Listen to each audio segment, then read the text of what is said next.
జాతీయ పత్రికా దినోత్సవాన్ని పురస్కరించుకొని మాల మహానాడు జిల్లా అధ్యక్షులు దోసల చంద్రం ఆధ్వర్యంలో ఎలక్ట్రానిక్ ప్రింట్ మీడియా జర్నలిస్టులను ఘనంగా సత్కరించి శుభాకాంక్షలు తెలిపారు. గంభీరావుపేట మండల కేంద్రంలో జరిగిన కార్యక్రమంలో జర్నలిస్టుల మిత్రులను సత్కరించిన అనంతరం చంద్రం మాట్లాడుతూ ప్రజలకు ప్రభుత్వానికి మధ్య వారధిగా పనిచేస్తున్న జర్నలిస్టులు దేశాభివృద్ధిలో సమాజాభివృద్ధిలో కీలక పాత్ర పోషిస్తారని, నిజాన్ని నిర్భయంగా వెలుగులోకి తీసుకురావడం జర్నలిస్టుల ముఖ్య పాత్ర వహిస్తారని శుభాకాంక్షలు తెలిపారు. కట్టెమీది స్వామి వంటి జర్నలిస్టుల వృత్తి సమయంలో జరిగే అన్ని రకాల ఒత్తిడులను తట్టుకొని ముందుకు వెళ్లాలని చంద్ర ఆకాంక్ష వ్యక్తం చేశారు. కార్యక్రమంలో రాజకుమార్, దోస శంకర్ తదితరులు పాల్గొన్నారు.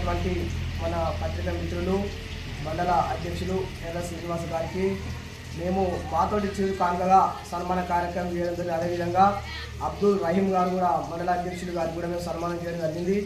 ఎందుకంటే పత్రికా రంగాన్ని ముందుకు తీసుకునే దిశగా అహర్నిశలు కొట్లాడుతున్నటువంటి కత్తిమీది సాము లాంటి పదునైన కత్తితోటి యుద్ధం చేస్తున్నటువంటి పత్రికా విలేకరులు ఒక మార్గదర్శకంగా దేశానికి దిశ దశ అని ఏ రకంగా అయితే ఉంటుంటే పాత్రికేయుల పాత్ర ఎంతైనా ఉందని రాజన్న సిరిసిల్ల జిల్లా గంభీరపేట మండల కేంద్రంలో ఇక్కడ మా పత్రికా మిత్రులు అందరితోటి మమేకమై అందరి బాధక సాధకలు చూస్తూ ఏ సమస్యలు ఉన్నా ప్రజల సమస్యలు కానీ, ప్రజాప్రతినిధుల సమస్యలు కానీ, రాజకీయ నాయకుల సమస్యలు కానీ, ఏమన్నా ఇక్కడ అభివృద్ధి పనులు కానీ ప్రతి విషయంలో వారు రాసే పత్రిక స్వేచ్ఛకు ఎవరైనా భంగం కలిగించద్దు.